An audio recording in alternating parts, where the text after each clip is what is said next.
ವಾಲ್ಮೀಕಿಯೇ. ನಮಸ್ಕಾರ ಬಂಧುಗಳೇ. ನಾನು ನಿವೃತ್ತ ಪ್ರಾಧ್ಯಾಪಕ ಡಾಕ್ಟರ್ ಅರ್ಜುನ್ ಪಂಗಣ್ಣವರ್. ಹೇ ಸೀತಾರಾಮ್ ವಾಹಿನಿಯ ವಾಲ್ಮೀಕಿ ರಾಮಾಯಣ ಅಂದು ಇಂದು ಚಿಂತನ ಕಾರ್ಯಕ್ರಮದ 488ನೇ ಸಂಚಿಕೆಗೆ ತಮ್ಮೆಲ್ಲರಿಗೂ ಸ್ವಾಗತ. ಅಂಗದನ ನೇತೃತ್ವದಲ್ಲಿ ವಾನರರ ತಂಡ ಸೀತೆಯನ್ನು ಹರಿಸುತ್ತಾ ದಕ್ಷಿಣದಲ್ಲಿ 2-3 ಸಲ ಹರಿಸ್ತಾರವರು. ಒಂದು ತಿಂಗಳಾದರೂ ಕೈ ಸಿಗುವುದಿಲ್ಲ ಸೀತೆ ಸುಳುವ ಕಡೆಗೆ ಒಂದು ಗುಹೆಯನ್ನು ನೋಡ್ತಾರೆ, ಗವಿ ನೋಡ್ತಾರೆ. ಅದನ್ನು ಇವತ್ತು ನಾವು ರಿಕ್ಷೆ ಗುಹೆ ಅಂತ ಕರಿತೇವೆ. ಅದು ಇವತ್ತಿನ ಹೆಚ್ಚು ಕಡಿಮೆ ಆಂಧ್ರ ಪ್ರದೇಶದ ಬೇಲಂ ಗುಹೆ ಅಂತ ಇದೆ, ಅದನ್ನು ಹೋಲ್ತಿದೆ ಅಂತ ಅನ್ನಿಸ್ತಿದೆ. ಅದು ಜಾಗ್ರಫಿಕಲಿ ಡಿಸ್ಕ್ರಿಪ್ಷನ್ ನೋಡಬೇಕಾದ್ರೆ ಮುಂದೆ ಅಲ್ಲಿ ಒಬ್ಬ ತಪಸ್ವಿನಿ ಇರ್ತಾಳೆ. ಆಕೆ ಹೆಸರು ಸ್ವಯಂಪ್ರಭೆ. ಆಕೆ ಗುಹೆಯಲ್ಲಿ ಕಟ್ಟಡಗಳನ್ನು ಯಾರು ಕಟ್ಟಿದರು, ಈ ಅರಮನೆಯನ್ನು ಅನ್ನೋದು ಮಾಯನ ಬಗ್ಗೆ ಹೇಳ್ತಾಳೆ. ಮಾಯಾ ಮತ್ತು ಹೇಮ, ಅಪ್ಸರೆ ಹೇಮದ ಒಂದು ಕಥೆಯನ್ನು ಹೇಳ್ತಾಳೆ ಆಕೆ. ಈ ಮಾಯಾ ಮತ್ತು ಈ ಅಪ್ಸರೆ ಹೇಮ ಇವರು ಮಂಡೋದರಿ ತಂದೆ ತಾಯಿ.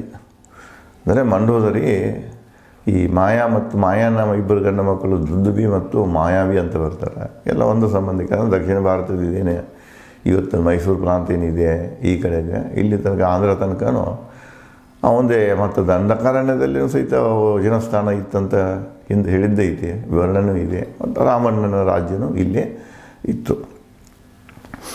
ಮುಂದೆ ಅಕ್ಕಿಗೆ ತಾವು ಬಂದಂಥ ಉದ್ದೇಶ ಹೇಳ್ತಾರೆ, ಸೀತೆ ಹುಡುಕ್ತಾ ಬಂದೆ ಅಂತ ಹೇಳ್ತಾರೆ.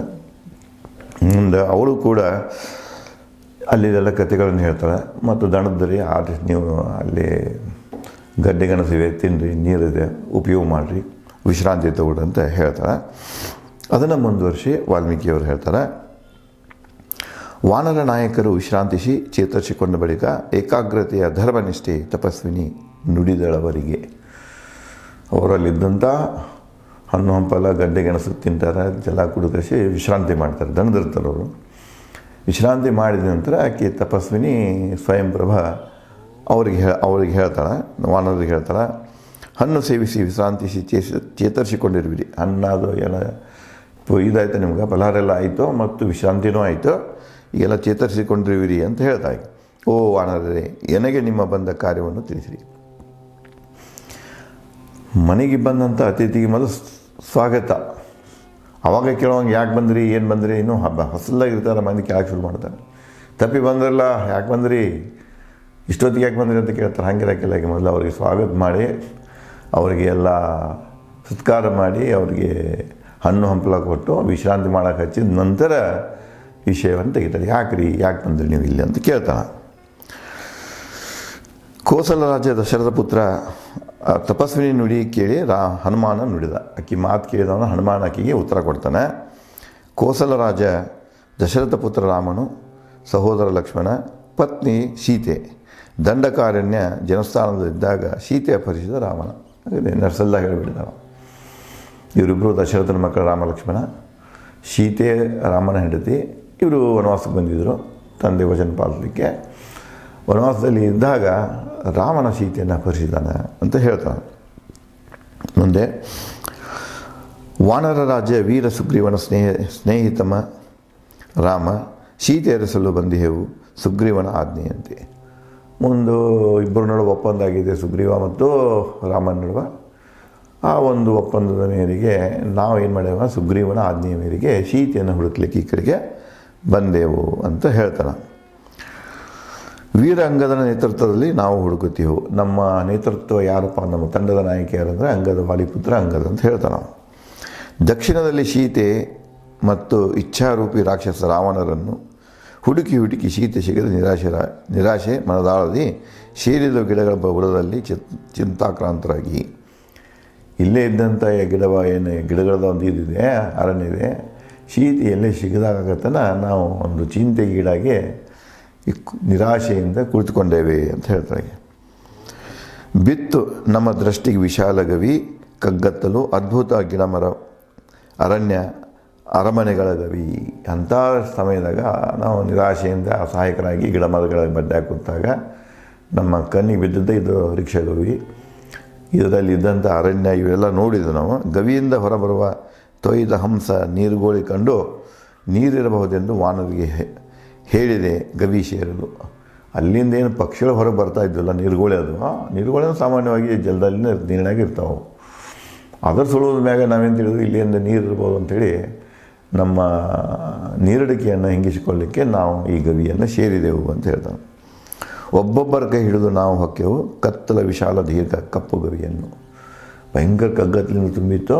ನಾವೇನು ಮಾಡಿದ್ರೆ ಒಬ್ಬೊಬ್ಬರು ಒಂದೊಂದು ಕೈಯನ್ನು ಹಿಡ್ಕೊಂಡು ಗವಿ ಒಳಗೆ ಬಂದೆವು. ನಿಮ್ಮ ಬಳಿ ಬಂದೀವಿ ನೀರಡಿಕೆ ಹಸಿವಿನಿಂದ, ನಿಮ್ಮ ಆತಿಥ್ಯದಿಂದ ಬಾಯಾರಿಕೆ ಹಸಿವು ತನಿಸಿತು. ಹಸಿವಾಗಿತ್ತು, ನೀರಡಿಕೆ ಆಗಿತ್ತು, ಅದಕ್ಕೆ ನಾವು ಗವಿ ಹೋಗಿ ಬಂದೀವಿ. ಮತ್ತು ನಿಂದು ಪರಿಚಯ ಆಯಿತು, ನಿನ್ನ ಒಂದು ಆತಿಥ್ಯದಿಂದಾಗಿ ನಾವು ನಮ್ಮ ಹಸಿವನ್ನು ಹಿಂಗಿಸ್ಕೊಂಡೇವೆ, ನೀರಡಿಕೆಯನ್ನು ಆರಿಸ್ಕೊಂಡೇವೆ ಮತ್ತು ವಿಶ್ರಾಂತಿಯನ್ನು ಮಾಡಿದ್ದೇವೆ ಅಂತೇಳಿ ಹನುಮ ಸ್ವಯಂ ಪ್ರಭಳಿಗೆ ಹೇಳ್ತಾನೆ. ಮುಂದುವರಿಸಿ, ರಕ್ಷಿಸಿರುವಿ ಹಸಿವು ಸಾವಿನಿಂದ ನಮ್ಮ, ಪ್ರತಿಯಾಗಿ ನಾವು ನಿಮಗೇನು ಮಾಡಬೇಕು ತಿಳಿಸು. ನಮ್ಯಾಗ ಉಪಕಾರ ಮಾಡಿದೇವಾ, ನಮಗೆ ಹಸಿವಾಗಿತ್ತು ಊಟ ಕೊಟ್ಟು, ನೀರಡಿಕೆ ಆಗಿತ್ತು ನೀರು ಕೊಟ್ಟು, ವಿಶ್ರಾಂತಿ ಮಾಡಲಿಕ್ಕೆ ಜಾಗನೂ ಕೊಟ್ಟು ಎಲ್ಲ ಆಯಿತು. ನಿನ್ನ ದೊಡ್ಡ ಉಪಕಾರ ಆಗಿದೆ ನಮ್ಮ ಮ್ಯಾಗ, ನಮ್ಮನ್ನೆಲ್ಲ ಬದುಕಿಸಿದ್ಯಾ. ನಾವು ನಿನಗಾಗಿ ಏನು ಮಾಡಬೇಕು ನೋಡಿರಿ, ಉಪಕಾರ ಪ್ರತ್ಯುಪಕಾರ. ನೀನು ನಮಗೆ ಉಪಕಾರ ಮಾಡಿದ್ಯಾ, ಆ ಉಪಕಾರವನ್ನು ನಾವು ಸ್ಮರಿಸಬೇಕಾಗಿದೆ, ಉಪಕಾರಕ್ಕೆ ಪ್ರತ್ಯುಪಕಾರ ಮಾಡಬೇಕಾಗಿದೆ. ಹಾಗಾದ್ರೆ ನಾವು ನಿನ್ನ ಏನು ಸೇವೆ ಮಾಡೋಣ ಅಂತೇಳಿ ಹನುಮಾನ ಸ್ವಯಂ ಪ್ರಭಳನ್ನು ಕೇಳ್ತಾನೆ. ಕೇಳಿ ಹನುಮಾನನ ಮಾತು ಸ್ವಯಂಪ್ರಭೆ ನುಡಿದಳು. ಈ ಹನುಮಾನನ ಮಾತು ಕೇಳಿದಕ್ಕೆ ಸ್ವಯಂಪ್ರಭೆ ಹೇಳ್ತಾಳೆ, ಸಾಹಸಿ ವಾನರನ್ನು ಕಂಡು ಸಂತೋಷವಾಯಿತು. ನಿಮ್ಮ ವಾನರ ದಂಡ, ನಿಮ್ಮಲ್ಲಿರುವಂಥ ವಾನರ ವೀರರನ್ನು ಕಂಡು ನನಗೆ ಬಹಳ ಸಂತೋಷ ಆಗಿದೆ. ನಿಮಗೆ ಸಹಾಯ ಮಾಡಿದ್ದು ನನ್ನ ಕರ್ತವ್ಯ. ನೀವು ಒಂದು ಒಳ್ಳೆಯ ಕೆಲಸಗನ ಬಂದಿರಿ, ಸೀತೆ ಹುಡುಕ್ಲಿಕ್ಕೆ ಬಂದಿರಿ. ಅದಕ್ಕೆ ಇಂಥ ಸಂದರ್ಭದಲ್ಲಿ ನಿಮಗೆ ಸಹಾಯ ಮಾಡೋದು ನನ್ನ ಕರ್ತವ್ಯ, ಮಾನವೀಯ ಕರ್ತವ್ಯ. ಇದಕ್ಕೆ ಮಾನವ ಧರ್ಮ ಅಂತ ಕೇಳ್ತಾರೆ. ಮಾನವ ಧರ್ಮ ಏನಂದರೆ ಮೊದಲೇ ಸೂತ್ರ, ಇವಕ್ಕೆ ಧರ್ಮಸೂತ್ರ ಅಂತ ಕರೀತಾರೆ. ಯಾರು ಅಸಹಾಯಕರಿರ್ತಾರೆ ಅವರಿಗೆ ಸಹಾಯ ಮಾಡಬೇಕು, ಯಾರು ನಿರಾಶ್ರಿತರಾಗಿ ಬಂದಿರ್ತಾರೆ ಅವ್ರಿಗೆ ಆಶ್ರಯ ನೀಡಬೇಕು, ಯಾರು ಹಸಿವಿನಿಂದ ಬರ್ತಾರೋ ಅವ್ರಿಗೆ ಊಟ ಕೊಡಬೇಕು, ಯಾರು ನೀರಡಿಕೆಯಿಂದ ಬರ್ತಾನೆ ಮೊದಲು ಇವನು ಕೊಟ್ಟನ ನಂತರ ಮಾತಾಡಿಸ್ಬೇಕು. ಇದು ಮಾನವೀಯ ಧರ್ಮ, ಧರ್ಮಸೂತ್ರದಲ್ಲಿ ಇದ್ದಂಥ ಒಂದು ಮಾನವೀಯ ಧರ್ಮ ಇದು. ಇದನ್ನು ಬಿಟ್ಟು ನಾವೇನೇನೋ ಮಾನವ ಬಂಧುತ್ವ, ಆ ಬಂಧುತ್ವ, ಈ ಬಂಧುತ್ವ ಹೇಳ್ಕೊಂತ ಮನುಷ್ಯರನ್ನೇ ಶೋಷಿಸುವಂಥ ಅಸ್ತ್ರಗಳನ್ನು ಉಪಯೋಗ ಮಾಡಿಕೊಂಡು ಸ್ವಲಾಭಕ್ಕಾಗಿ ನಾವು ಹೋಗ್ತಾ ಇರ್ತೀವಿ. ಈಗಿನ ಜ್ಞಾನಕ್ಕೂ ಆಗಿನ ಜ್ಞಾನಕ್ಕೂ ಈಗಿನ ಪರಿಭಾಷೆಗೂ ಆಗಿನ ಪರಿಭಾಷೆಗೂ ಬಹಳ ವ್ಯತ್ಯಾಸ ಇದೆ. ಆಗಿನ ಮಾನವೀಯ ಮೌಲ್ಯಗಳು ಈಗ ಪತನಗೊಳ್ಳುತ್ತಿರುವುದನ್ನು ನಾವು ನೋಡ್ತಾ ಇದ್ದೇವೆ. ಮುಂದುವರೆದು, ಓ ಧರ್ಮದಯಿ, ನಾವು ನಿನ್ನ ಶರಣದಲ್ಲಿ ಹೇವು. ಪ್ರತಿಯಾಗಿ ನಿಮಗೆ ಮೆಚ್ಚುಗೆ ಅಗತ್ಯ, ನೀವು ಮೆಚ್ಚಿಸುವ ಅಗತ್ಯ ಇಲ್ಲ. ಯಾಕೆ ಅವ್ರು ಕೇಳಿರ್ತಾರೆ ನಾವೇನು ನಿಮ್ಮ ಕೆಲಸ ಮಾಡೋಣ ಅಂತ ಕೇಳಿದಾಗ ಸ್ವಯಂಪ್ರಭ ಹೇಳ್ತಾರೆ, ಇಲ್ಲ ನನ್ನ ಕರ್ತವ್ಯ ಐತೆ, ಅದಕ್ಕೆ ಪ್ರತಿಯಾಗಿ ನೀವೇನು ಪ್ರತ್ಯುಪಕಾರ ನನಗೆ ಮಾಡುವ ಅವಶ್ಯಕತೆ ಇಲ್ಲ ಅಂಥೇಳಿ ಸ್ವಯಂಪ್ರಭ ಹೇಳ್ತಾರೆ. ಕೇಳಿದ ತಪಸ್ವಿನಿಯ ನುಡಿ ಹನುಮ ನುಡಿದ. ಮತ್ತು ಹನುಮ ಹೇಳ್ತಾನೆ ಅವಳಿಗೆ, ಓ ಧರ್ಮಮಯಿ, ನಾವು ನಿನ್ನ ಶರಣದಲ್ಲಿ ಹೇವು. ಈಗ ನಾವು ನಿನ್ನ ಶರಣದಾಗ ನಿನ್ನ ಆಶ್ರಯದಲ್ಲಿ ಇದ್ದೇವೆ ನಾವು. ಧರ್ಮಮಯಿ ಅಂತ ಕೇಳ್ತಾನೆ. ಓ ಧರ್ಮಿಷ್ಠಳೆ, ಧರ್ಮ ಅಂದರೆ ಏನು ನಿಮ್ಗೆ ಹೇಳಿಲ್ಲ, ಮಾನವ ಧರ್ಮ. ಆ ಸೂತ್ರಗಳನ್ನು ಯಾರು ಪಾಲಿಸ್ತಾರ ಅವ್ರಿಗೆ ಧರ್ಮನಿಷ್ಠರು ಅಂತ ಕರೀತಾರೆ. ನಿಷ್ಠೆ, ಲಾಯಲಿಟಿ ಅಂತ ಕರಿತೇವೆ. ಮುಂದೆ, ತಡ ಮಾಡದೆ ಅರಸುವೆವು ಗವಿಯನ್ನು, ಸುಗ್ರೀವನ ಗಡುವು ಮುಗಿದಿದೆ, ಬೇಗ ದಾಟಿಸು ನಮ್ಮನ್ನು ಈ ಗವಿಯಾಚೆ. ಸೀತೆಯನ್ನು ಹುಡುಕಲಿಕ್ಕೆ ಸುಗ್ರೀವ ನಮಗೆ 1 ತಿಂಗಳು ವಾಯ್ದೆ ಕೊಟ್ಟಿದ್ದ. ಆ ವಾಯ್ದೆ ಮುಗಿದು ಹೋಗಿದೆ. ಆದಷ್ಟು ಬೇಗ ನಮ್ಮನ್ನು ಈ ಗವಿಯಿಂದ ಹೊರಗಡೆಗೆ ಕಳಿಸಿಬಿಡು, ನಾವು ಸೀತೆಯನ್ನು ಹುಡುಕಲಿಕ್ಕೆ ನಮ್ಮ ಕಾರ್ಯವನ್ನು ಮುಂದುವರಿಸ್ತೇವೆ ಅಂತ ಹೇಳಿ ಆ ಗವ್ಯಾಗೆಲ್ಲ ಹುಡುಕ್ತಾರೆ. ಅಲ್ಲಿ ಇರುವುದಿಲ್ಲ. ನಮಗೆ ಗವಿಯಿಂದ ಆಚೆಗಡೆ ಬರಲಿಕ್ಕೆ ಅವ್ರಿಗೆ ಆಗೋದಿಲ್ಲ. ಅದಕ್ಕೆ ಅವ್ರು ಸಹಾಯ ಕೇಳ್ತಾರೆ, ನಮ್ಮನ್ನು ಈ ಗವಿ ಆಚೆಗೆ ಕಳಿಸಿಕೊಡು, ನಾವು ಮುಂದಿನ ಕಾರ್ಯ ಮಾಡ್ತೀವಿ ಅಂತ ಹೇಳ್ತಾರೆ. ಕೇಳಿ ಹನುಮನ ನುಡಿ ತಪಸ್ವಿನಿ ನುಡಿದಳು, ನನಗೆ ಗೊತ್ತು ಜೀವಂತ ನಿರ್ಗಮಿಸುವುದು ಗವಿಯಿಂದ ಅಸಾಧ್ಯ. ನನಗೆ ಗೊತ್ತದಪ್ಪ, ಈ ಗವಿದಾಗ ಯಾರ್ಯಾರು ಹೊಕ್ಕಿದಾರಲ್ಲ ಅವ್ರು ಯಾರೂ ಜೀವಂತವಾಗಿ ಹೊರಗೆ ಹೋಗಿಲ್ಲ. ಇಲ್ಲಿ ಬಂದವರು ಇಲ್ಲೇ ಮಣ್ಣಾಗಿ ಹೋಗ್ಯಾರ, ಪ್ರಾಣ ಕಳ್ಕೊಂಡು ಹೋಗ್ಯಾರ, ಯಾರೂ ಜೀವಂತವ್ರು ಹೋಗಿಲ್ಲ. ನಿನ್ನ ಕಾಳಜಿ ಇದು ಮಾಡಬೇಡಿ, ನಾನು ನಿಮ್ಮನ್ನು ಈ ಗವಿಯಿಂದ ಹೊರಗೆ ಕಳಿಸ್ತಂತ ಹೇಳ್ತಾಳೆ. ಗವಿ ದಾಟಿಸುವೆ ನಿಮ್ಮನ್ನು ನನ್ನ ತಪಸ್ಸಿನ ಬಲದಿಂದ. ನಾ ಏನು ತಪಸ್ಸು ಇಲ್ಲಿದ್ದು ಗಳಿಸಲ್ಲ, ಆ ಥರ ಒಂದು ಬಲದಿಂದ ನಿಮ್ಮನ್ನು ಈ ಗವಿಯಿಂದ ಹೊರಗೆ ದಾಟಿಸ್ತೇನೆ. ತೆರೆದು ಕಣ್ಣುಗಳಿಂದ ದಾಟಲು ಅಸಾಧ್ಯ. ಎಲ್ಲರೂ ಕಣ್ಣು ತೆರೆಕೊಂಡೇ ಈ ಗವಿ ದಾಟಕ್ಕೆ ಅಸಾಧ್ಯ ಐತೆ, ಎಲ್ಲ ನೀವು ಕಣ್ಣು ಮುಚ್ಚಿರಂತಾಳಕ್ಕೆ. ವಾನರರೇ ಕಣ್ಣು ರೆಪ್ಪೆಗಳಿಂದ ಕಣ್ಣು ಮುಚ್ಚಿಕೊಳ್ಳಿ. ನಿಮ್ಮ ಎಲ್ಲರೂ ಕಣ್ಣು ಮುಚ್ಚಿಕೊಳ್ಳ್ರಿ, ನಾನು ನಿಮ್ಮನ್ನು ನನ್ನ ತಪಸ್ಸಿನ ಬಲದಿಂದ ಗವಿ ಆಚೆ ಕಡೆ ನಿಮ್ಮನ್ನು ದಾಟಿಸ್ತೀನಿ. ಸಂತೋಷದಿ ತಕ್ಷಣ ಕಣ್ಣು ಮುಚ್ಚಿಕೊಂಡಿರುವ ವಾನರರು ತಮ್ಮ ಕೈಗಳಿಂದ ಹೊರ ದಾಟಿಸಿದಳು ಗವಿಯಿಂದ ತಪಸ್ವಿನಿ. ಇವರೆಲ್ಲರೂ ವಾನರರು ತಮ್ಮ ಕೈಗಳಿಂದ ಕಣ್ಣು ಮುಚ್ಚಿಕೊಳ್ತಾರೆ. ಅಕ್ಕಿ ತನ್ನ ತಪದ ಬಲದಿಂದ ಅವರೆಲ್ಲರನ್ನು ಗವಿ ಆಚೆಗೆ ದಾಟಿಸ್ತಾಳೆ. ಗವಿಯಿಂದ ಹೊರಬಂದ ವಾನರಿಗೆ ತಪಸ್ವಿನಿ ನುಡಿದಳು. ಎಲ್ಲರೂ ಗವಿಯಿಂದ ಹೊರಗೆ ಬಂದಾಗ ಅಕ್ಕಿಯಲ್ಲಿ ಹೇಳ್ತಾಳೆ, ಅಕ್ಕಿ ಯಾರಿಗೆ? ವಾನರಿಗೆ ಹೇಳ್ತಾಳೆ, ಬಂದಿರುವರಿ ವಿಂಧ್ಯ ಪ್ರಸವನ ಪರ್ವತಗಳ ದಾಟಿ. ವಿಂಧ್ಯ ಪರ್ವತ ದಾಟಿರಿ, ಪ್ರಸವನ ಇಲ್ಲಿದೆ, ಕಿಷ್ಕಿಂದಿದೆ. ಕಿಷ್ಕಿಂದ ಮತ್ತು ವಿಂಧ್ಯಗಳನ್ನು ದಾಟಿ ಬಂದಿರಿ. ಇದು ಮುಂದೆ ನಿಮಗೆ ಕಾಣಿಸೋದಲ್ಲ, ಅದು ದಕ್ಷಿಣದ ಮಹಾಸಾಗರ ಇದೆ.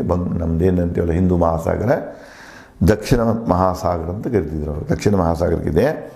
ನಾವು ಪುನಃ ನಾವು ಗವಿಗೆ ಹೋಗಿಬಿಡ್ತೇನೆ, ನಾನು ರಿಕ್ಷಾ ಗವಿದಾಗ, ನೀವು ನಿಮ್ಮ ಕಾರ್ಯವನ್ನು ಮಾಡಿ ಅಂತ ಹೇಳ್ತಾರೆ.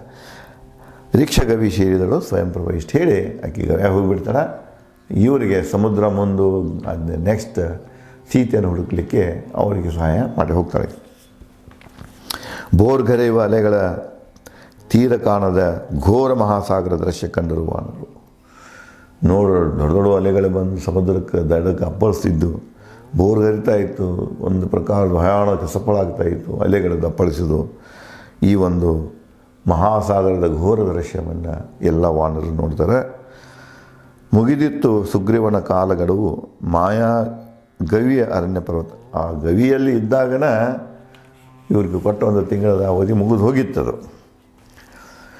ವಿಂಧ್ಯ ಪರ್ವತದಡಿ ಸೇರಿ ಚಿಂತಾಕ್ರಾಂತರಾದವರು ಈ ಹೂ ಗಿಡ ಮರಗಳ ರಮ್ಯ ತಾಣದಲ್ಲಿ ವಾನರು. ವಿಂಧ್ಯ ಪರ್ವತದಡಿ ತಮಗೆ ಹಿಂದೂ ಹೇಳಿದ್ದೀನಿ ನಾನು. ಇವತ್ತಿರುವಂಥ ನಮ್ಮ ಉತ್ತರ ಇದು ಪೂರ್ವ ಮತ್ತು ಪಶ್ಚಿಮ ಘಟ್ಟಗಳನ್ನು ಕೂಡ ಅಲ್ಲಿ ಅವರು ವಿಂಧ್ಯ ಪರ್ವತ ಶ್ರೇಣಿಗಳ ಪರ್ವತಗಳನ್ನಂತ ಸಂಬೋಧನೆ ಮಾಡ್ತಿದ್ರು. ಅಲ್ಲಿ ತನಕ ಇಂಡಿವಿಜುವಲಾಗಿ ಪರ್ವತಗಳಿಗೆ ಹೆಸರದಾವೆ. ಇಲ್ಲಿ ಶ್ರೇಣಿಗೆ ಮಾತ್ರ ಅವರು ವಿಂಧ್ಯ ಪರ್ವತಗಳ ಶ್ರೇಣಿ ಅಂತಲೇ ಕರಿತಿದ್ರು. ಅಂದರೆ ದಕ್ಷಿಣದಿಂದ ಶುರುವಾಗಿ ಅಲ್ಲಿ ಇವತ್ತಿನ ಸೆಂಟ್ರಲ್ ಇಂಡಿಯಾ ಏನಿದೆಲ್ಲ ಮಧ್ಯ ಪ್ರದೇಶದ ಅಲ್ಲಿಂದ ಶುರು ಹಾಕ್ಕೊಂಡು ಮಧ್ಯ ಭಾರತದಿಂದ ಶುರು ಹಾಕ್ಕೊಂಡು ದಕ್ಷಿಣದಂತ ಹರಡಿದ್ದು ಹೇಳ್ತೀವಿ. ಎರಡು ಕಡೆ ಹರಡ್ತವೆ. ಸೆಂಟ್ರಿಗಿದೆ ಮತ್ತು ಪೂರ್ವ ಪಶ್ಚಿಮವಾಗಿ ಅದನ್ನು ಹೇಳ್ತಾರೆ. ಅಲ್ಲೇ ಮತ್ತು ಪರ್ವತದಡಿ ಕೂತ್ಕೊಂಡು ಇನ್ನೇನು ಮಾಡೋಣ ಮುಂದೆ ಅಂತ ಎಲ್ಲರೂ ಚಿಂತಾಕ್ರಾಂತರಾಗಿ ಕೂತಿರ್ತಾರೆ. ಹೂ ಗಿಡ ಮರಗಳ ರಮ್ಯ ತಾಣದಲ್ಲಿ ವಾನರು ಕೂತಿದ್ರು. ಆಗಲೇ ವಸಂತನ ಆಗಮನವಾಗಿತ್ತು. ಇಲ್ಲಿ ನೋಡ್ರಿ, ವಾಲ್ಮೀಕಿಯವರ ಕಾಲದ ಲೆಕ್ಕ ಹಂಗೆ ಹೇಳ್ತಾರೆ. ರಾಮ ಲಕ್ಷ್ಮಣ ಕಿಷ್ಕಿಂದಕ್ಕೆ ಬಂದಾಗನೂ ವಸಂತ ಶುರುವಾಗಿತ್ತು. ಮುಂದೆ ಮಳೆಗಾಲ ಬರ್ತದೆ, ವಸಂತ ಇದು ಬರ್ತದೆ, ವರ್ಷಾ ಋತು ಬರ್ತದೆ. ಆಮೇಲೆ ಏನಾಯ್ತಂದರೆ ಶರದ್ ಋತು ಶುರುವಾಗ್ತದೆ. ಇವರು ಹುಡುಕ್ಲಿಕ್ಕೆ ಬಂದಾಗ ಇಷ್ಟೆಲ್ಲ ಹುಡುಕೊಂಡು ಗವಿ ಈಚೆ ಕಡೆ ಸಮುದ್ರ ದಂಡಿ ಬರೋಕಂದ್ರೆ ಮತ್ತು ವಸಂತ ಋತು ಶುರುವಾಗಿತ್ತು. ಮುಂದೆ ಆ ವೇಳೆದಾಗ ಈಗ ಈ ಎಲ್ಲ ವಾನರು ಸೇರಿಕೊಂಡು ಏನು ಚಿಂತನೆ ಮಾಡ್ತಾರೆ, ಅವ್ರ ಮಾಡುವ ಸಂವಾದ ಏನು ನಡೀತಿದೆ, ಮುಂದೆ ಏನು ಯೋಜನೆಗಳನ್ನು ಹಾಕ್ಕೊಡ್ತಾರೆ ಅನ್ನೋದನ್ನು ನಾನು ತಮಗೆ ಮುಂದಿನ ಸಂಚಿಕೆಯಲ್ಲಿ ಹಂಚಿಕೊಳ್ಳುತ್ತೇನೆ. ಧನ್ಯವಾದಗಳು.